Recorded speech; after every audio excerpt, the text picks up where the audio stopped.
Welcome to the Migration Report, brought to you by the folks at the Upduck Podcast, in partnership with the Wisconsin Waterfowl Association. Together, we'll bring you weekly bird activity reports from the various regions across the state of Wisconsin. Alrighty, folks, welcome into the first ever Migration Report, which is going to be a weekly roundup of submitted reports from across the state of Wisconsin. Before we get into those reports, though, I do need to establish a few parameters. First, as I said, we're going to bring these migration reports weekly, right? They're going to be across the state of Wisconsin. We're going to break the state into 4 different quadrants: the southeast, the southwest, the northeast, and the northwest. Our divide lines are going to be Highway 10 running east and west, creating our north and our south boundaries, and then I-39, right, which is running north and south, creating our east and west divide lines. Stevens Point is going to be the center of the state here for us. And one more housekeeping item, a huge thank you goes out to the Wisconsin Waterfowl Association for helping bring this to life. So with that said, though, let's get into the reports, because that's what everybody wants to hear about anyway. So we are going to start in the northeast, and we have reports from both the northern opener at the end of September and from the southern opener dates from this past weekend. So weather-wise, right, we had an unseasonably hot weather just both weekends. We had highs in the 80s, and from what I assume is going to be a whole lot of mosquitoes. From a bird standpoint, major contrast between the 2 weekends from an observation, what was reported to us. So for the northern opener at the end of September, there's a good number of birds observed, including a mix of teal, woodies, ringnecks, mallards. There were some larger flocks of teal and ringnecks, which were assumed to be migrants, as they hadn't been observed in the prior 2 weeks of scouting. If you compare that to the report from this past weekend, though, there were just considerably less birds observed compared to the prior weekend. There was also a different flight pattern for a lot of local wood ducks, which was observed. These local woodies appear to be potentially pushing south. So, right, we'll keep an eye on that. From a pressure standpoint, right, the observed pressure was moderate, and that was confirmed based on conversations that the report had noted with other hunters.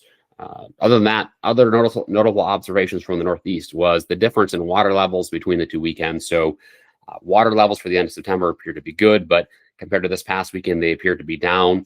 And the recommendation was that any hunters that are going to go out for a weekend excursion, make sure you go ahead and scout your backwater spots to make sure you've got adequate water to get back in there. Now, let's move to the northwest. We're going to go counterclockwise here. So again, northwest. From this past weekend, weather conditions were unseasonably warm, highs in the 80s, and in some points closing in on 90 degrees by lunchtime. Bird activity was noted to be slow, with local birds being the only birds that were observed flying. There was a good amount of local wood ducks, small number of geese that were observed. There were a few flocks of mallards that were observed flying high and far, headed out of town. There were a lot of hunters in the northwest. There was a lot of pressure that was observed from this past weekend, but not a lot of shooting that was heard, despite the number of hunters that were taking advantage of the unseasonably warm weather, camping out overnight. Water levels were higher this year than they have been in the past couple of years, as well as the last notable observation from the northwest. If we continue to move counterclockwise, we're going to get to the southwest portion of the state, where reviews were rather mixed. There appeared to be a lower bird numbers from the prior year compared to last year's opener. But if you did find a pocket of birds, you could have success, with one group shooting a 4-man limit, and then another group not shooting a duck on the opener for the first time in a long time. From a bird standpoint, there appears to be a good number of local wood ducks that are being observed right now, but outside of that, there's not a lot of being observed. So the hope is, right, we got cooler weather on the way this week. That'll move in some fresh birds for the southwestern part of the state, and I think probably for most parts of the state is what we're all hoping for. As we head to the southeast portion of the state, again, we've got mixed reviews. And again, the theme was hot weather. This is the portion of the state that I'm in as well. It was unseasonably hot both Saturday and Sunday for this past opening weekend. Now, one report noted a good number of locally raised birds, with woodies being the primary species, but teal and mallards were also observed.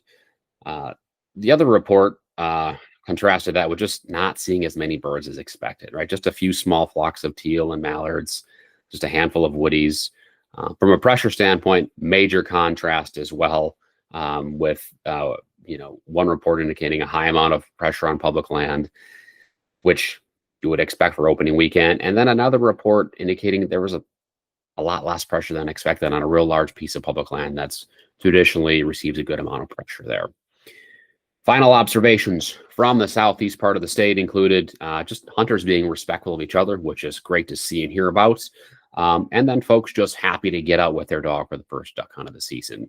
And no matter where you are in the state of Wisconsin, we hope that you had a very successful opening weekend, that you were safe. We've got cooler weather ahead, and hopefully more ducks and more fun hunts on the way.